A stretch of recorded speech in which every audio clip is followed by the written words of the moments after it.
लेकिन अब लोग भी इस बात को समझ गए हैं कि उनको परिवार से बाहर कुछ दिखता ही नहीं है, और आज तक नहीं दिखा तो आगे कहाँ दिखेगा। पवन सिंह कितनी बड़ी चुनौती होंगे काराकाट में आपके लिए?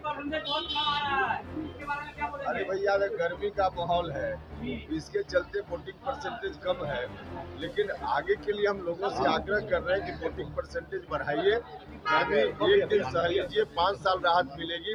एक दिन गर्मी से अगर आप पीछे हो जाइएगा तो 5 साल में परेशानी। संविधान खत्म करने की बात करता हूँ, लेकिन काफी दिनों से हमारी उनकी वार्तालाप नहीं हुई है। हाँ, एक बात जरूर कहूंगा, रही बात राष्ट्रवादी की, तो राष्ट्रवादी मेरे खून में है। राष्ट्रवादी मैं था, हूँ और आजीवन राष्ट्रवादी रहूंगा।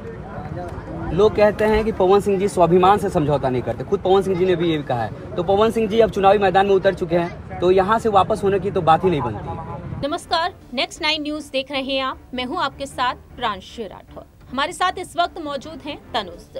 चर्चा करेंगे बिहार की काराकाट लोकसभा सीट को लेकर। इस सीट पर 1 जून को मतदान होने वाले हैं और इस सीट पर जीत का दावा लगातार किया जा रहा है कि भोजपुरी सुपरस्टार पवन सिंह की तरफ से। निर्दलीय चुनाव लड़ रहे हैं पवन सिंह, और पवन सिंह साफ तौर पर खुलकर अपनी बात रख रहे हैं कि उन्होंने अपनी मां से जो वादा किया था उस वादे को वह पूरा करने जा रहे हैं, और अब हम इस सीट पर जीत हासिल करके ही दिखाएंगे, क्योंकि इस सीट पर बड़े बुजुर्ग और बच्चों का उन्हें लगातार समर्थन मिल रहा है। तनुज, यहाँ पर पवन सिंह जिस तरह से अपनी बात रख रहे हैं, क्या वह वाकई में जीत हासिल कर लेंगे? उनके सामने यहाँ पर देखा जाए तो एनडीए से जो पूर्व मंत्री हैं उपेंद्र कुशवाहा हैं, जो एक बार फिर से इस सीट से चुनाव लड़ रहे हैं। वहीं इनके अलावा यहाँ पर देखा जाए इंडिया गठबंधन की तरफ से जो मैदान में है वो राजा राम सिंह है। तो ऐसे में पवन सिंह का यहाँ से उतर जाना, और काराकाट सीट पर देखा जाए तो आजाद समाज पार्टी ने भी अपने उम्मीदवार को उतार रखा है। चंद्रशेखर आजाद ने यहाँ से मिथिलेश कुमार सिंह को उतारा है, और आज का दिन पवन सिंह के लिए काफी अहम रहा है।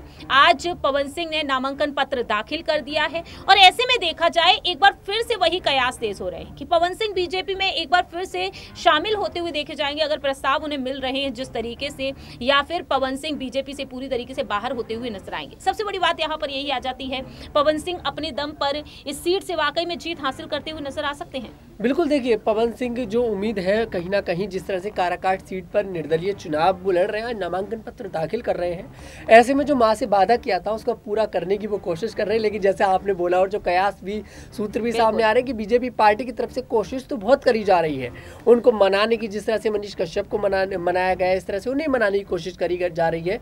लेकिन मुझे बात यह समझ में नहीं आती कि आखिरकार जब पवन सिंह बिहार के रहने वाले हैं, बिहार के लाल हैं, तो भारतीय जनता पार्टी ने उन्हें बिहार की सीट से टिकट क्यों नहीं दिया? उनको जाकर पश्चिम बंगाल में पटक दिया। अब ऐसे में कहीं ना कहीं जो नेता है वो तो यही सोचेगा कि मैं वहां से चुनाव लड़ूं जहां से मैं जीत सकूं।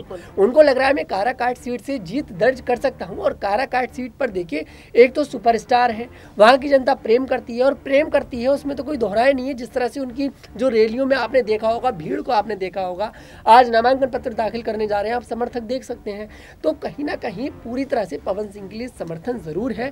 मैं ये तो नहीं कहूंगा कि जीत दर्ज कर सकते हैं, लेकिन उपेंद्र कुशवाहा के लिए गड्ढा जरूर खोद सकते हैं, क्योंकि उपेंद्र कुशवाहा इसी बात से डरते हुए नजर सामने आ रहे हैं प्रियांशी कि आखिरकार एनडीए में जो शामिल थे, बीजेपी में जो शामिल थे, अब वही मेरे अगेंस्ट हो गया, जिसके बलबूते पर मैं चुनाव लड़ रहा था, जिसके बलबूते पर कहीं ना कहीं वो वोट लेने की कोशिश कर रहे थे, अब वही उनके अगेंस्ट हो गए, तो वोट तो जरूर कटेंगे। अब कांटे की टक्कर इन दोनों में ही देखी जा रही है। हालांकि आपने जैसे बताया कि चंद्रशेखर आजाद की तरफ से भी यहाँ पर कैंडिडेट इस बार है, तो दलित वोट काटने का वो काम करेंगे और उपेंद्र कुशवाहा के वोट काटने का काम करेंगे पवन सिंह। ऐसे में पवन सिंह जीत जरूर, जो उम्मीद नजर आ रही है, जीत तो दर्ज कर सकते हैं।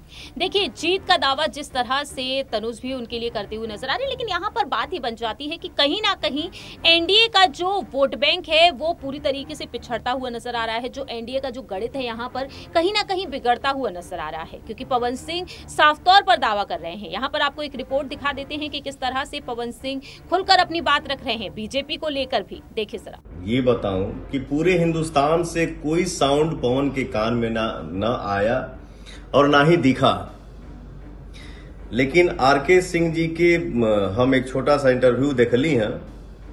मैं आरके सिंह जी का बहुत सम्मान करता हूं, लेकिन जिस तरीके से, जिस मूड मिजाज में वो मेरे लिए बोले हैं कि मैं क्या कर लूं, नहीं तो ये किया जाए, तो मूड मिजाज देख के तो हमको यही फील हुआ कि जैसे लगा कि पवन पाकिस्तान में पैदा होके काराकाट से चुनाव लड़ने आ गया हो। मैं भी बिहार का बेटा हूं और काराकाट की जनता पवन को बेटा एक्सेप्ट कर लिया है। तो अब इसके आगे मैं बहुत ज्यादा बोलूंगा नहीं, बाकी हमारी जनता समझदार है। माहौल एकदम चकाचक है, चारों तरफ एनडीए की लहर है। प्रधानमंत्री जी के प्रति आकर्षण है, क्योंकि प्रधानमंत्री जी ने 10 वर्षों में काम करके बताया है, जनता की सेवा की है। सभी वर्ग के लोग प्रधानमंत्री जी के लोग मुखातिब हैं, इसलिए एनडीए का पूरे तौर पे सभी जगह चकाचक है। रोहिणी आचार्य के नॉमिनेशन में जा रहे हैं तो उनका तो पूरा का पूरा जो भी उनकी राजनीति है परिवार तक सिमट गई है। अब शुरुआती दौर में लोग थोड़ा कंफ्यूज हो रहे थे, लेकिन अब लोग भी इस बात को समझ गए हैं कि उनको परिवार से बाहर कुछ दिखता ही नहीं है, और आज तक नहीं दिखा तो आगे कहाँ दिखेगा। पवन सिंह कितनी बड़ी चुनौती होंगे काराकाट में आपके लिए? अरे भैया, गर्मी का माहौल है, इसके चलते वोटिंग परसेंटेज कम है, लेकिन आगे के लिए हम लोगों से आग्रह कर रहे हैं कि वोटिंग परसेंटेज बढ़ाइए। गर्मी एक दिन सह लीजिए, 5 साल राहत मिलेगी। एक दिन गर्मी से अगर आप पीछे हो जाइएगा तो 5 साल में परेशानी। संविधान खत्म करने की बात। मनोज तिवारी जी का एक बहुत बड़ा बयान आया है आपको लेकर कि पवन सिंह जी कभी भी यू टर्न ले सकते हैं और पवन सिंह जी को अब समझाया जाएगा, तो कैसे देखते हैं और क्या कहिएगा अपने बड़े भाई को? यू टर्न ले सकते हैं, अब जहाँ माई के हमारा देश मिल गई होके, तो या तो मैं ही जानता हूँ, नहीं तो भगवान जानते हैं। रही बात मनोज भैया की, तो मनोज तिवारी जी हमारे बड़े भाई हैं, मैं उनका सम्मान करता हूँ, लेकिन काफी दिनों से हमारी उनकी वार्तालाप नहीं हुई है। हाँ, एक बात जरूर कहूँगा, रही बात राष्ट्रवादी की, तो राष्ट्रवादी मेरे खून में है। राष्ट्रवादी मैं था, हूँ और आजीवन राष्ट्रवादी रहूँगा। लोग कहते हैं कि पवन सिंह जी स्वाभिमान से समझौता नहीं करते, खुद पवन सिंह जी ने भी ये कहा है। तो पवन सिंह जी अब चुनावी मैदान में उतर चुके हैं, तो यहाँ से वापस होने की तो बात ही नहीं बनती। यहाँ की जनता हमारी मालिक है, उन्हीं के हाथ में है, क्योंकि मैंने अपना जीवन ही यहाँ दे दिया है। ये हमारे लिए भगवान हो गए, ये भगवान है, ये हमारे मालिक है। इनका जो आदेश होगा मैं वही करूँगा। बाकी बैक होने का काम न मैं जीवन में कभी किया हूं और ना ही कर पाऊंगा।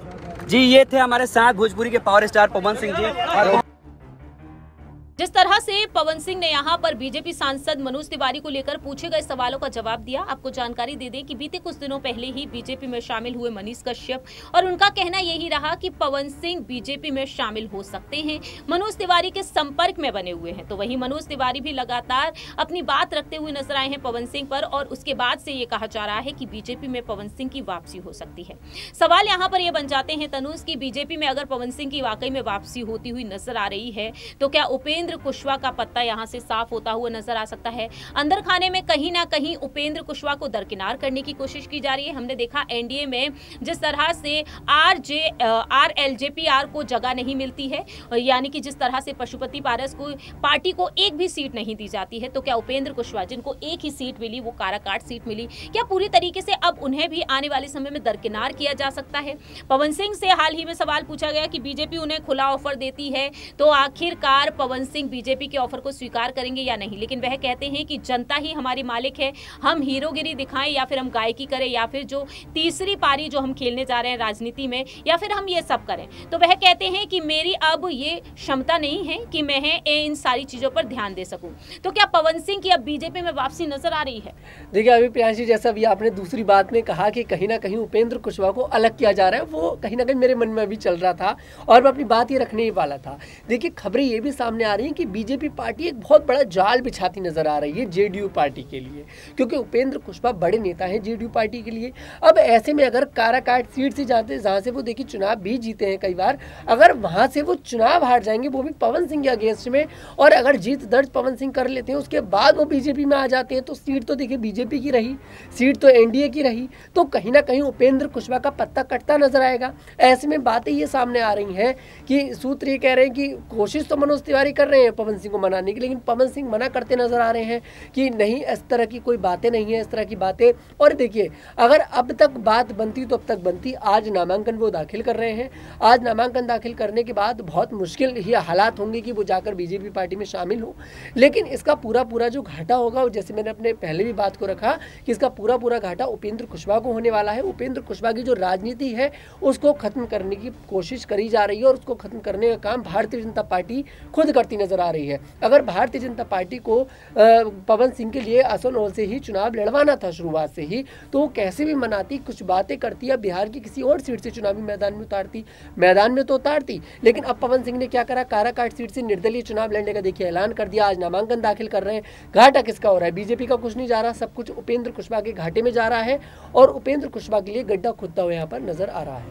अच्छा, आखिरी सवाल यहाँ पर यह भी बन जाता है तनुज, जिस तरह से पवन सिंह को लेकर ये बातें कही जा रही है कि ऑफर मिल रहे हैं, प्रस्ताव मिल रहे हैं बीजेपी की तरफ से, लेकिन आज वह नामांकन पर्चा दाखिल कर चुके हैं। ऐसे में बीजेपी पूरी तरीके से समझ चुकी है कि निर्दलीय चुनाव ही लड़ेंगे पवन सिंह, यानी कि वह मानने वाले नहीं है, मनाने की कोशिशें की गई। तो कहीं ना कहीं बीजेपी से अब उन्हें बाहर का रास्ता अब दिखाया जा सकता है, बीजेपी से अब वह पूरी तरीके से दरकिनार होते हुए नजर आ सकते हैं। वहीं आरके सिंह ने भी बीते कुछ दिनों पहले ऐसी ही बातें कही, पवन सिंह पर जो मुकदमे दर्ज हुए, कार्रवाई पवन सिंह को लेकर बीजेपी ने नहीं कराई, लेकिन ये कहा गया कि कहीं ना कहीं पवन सिंह को बाहरी रास्ता दिखाया जा सकता है। क्या ये अब तय माना जाए कि अब बीजेपी पूरी तरीके से पवन सिंह को दरकिनार कर देगी? देखिए, बीजेपी पवन सिंह को दरकिनार नहीं करेगी, आप ये चीज समझने की कोशिश करिए। पवन सिंह बीजेपी का वो मोहरा है जिसको वो बिहार में चलने की कोशिश कर रहे हैं। उपेंद्र कुशवाहा बड़े नेता देखिए जेडीयू के माने जाते हैं, और उपेंद्र कुशवाहा को अगर अलग कर दिया जाता है तो नीतीश कुमार अकेले पड़ते नजर आएंगे। नीतीश कुमार की पार्टी को खत्म करने में कितना टाइम लगेगा? ज्यादा टाइम नहीं लगेगा बीजेपी पार्टी के लिए, और शायद ये काम बीजेपी पार्टी कर रही है। ये चीज समझने की कोशिश करनी पड़ेगी। देखिए, एनडीए कोई पार्टी नहीं है, एनडीए एक गठबंधन है जिसमें कई सारे दल हैं। बस फर्क इतना है कि बीजेपी उसमें सबसे बड़ा दल है। ऐसे में बीजेपी बिल्कुल इस बात को चाहेगा कि हम अपने दल को और ज्यादा स्ट्रॉन्ग करें, और ये जो दल है इनको खत्म करने की कोशिश करें, इनके नेताओं को अपनी पार्टी में शामिल करने की कोशिश करें, और शायद ये चीज करी जा रही है। वही सेम बात आ जाती है पप्पू यादव वाली। पप्पू यादव ने निर्दलीय चुनाव लड़ा, पप्पू यादव ये वाली बात कहते नजर आते हैं कि मुझे कांग्रेस का बैकफुट से सपोर्ट है। अब ऐसे में कौन किसकी बात का भरोसा करे? तो ऐसे में पवन सिंह कह नहीं रहे, लेकिन हो सकता है कि बीजेपी का बैकफुट से उन्हें सपोर्ट मिल रहा हो। अब यही देखना होगा कि आने वाले दिनों में बीजेपी पवन सिंह को अपनी साइड ही रखना चाहेगी या उपेंद्र कुशवाहा को यहां पर समर्थन देना चाहेगी। ये वक्त के साथ साथ पता चलेगा। जब 4 जून को नतीजे सामने आएंगे, देखना होगा कि आखिरकार इस सीट से बाजी कौन मारता है, पवन सिंह या फिर उपेंद्र कुशवाहा या फिर राजा राम सिंह। फिलहाल इस खास प्रोग्राम में इतना ही। बाकी की तमाम अपडेट्स के लिए आप देखते रहिए नेक्स्ट 9 न्यूज।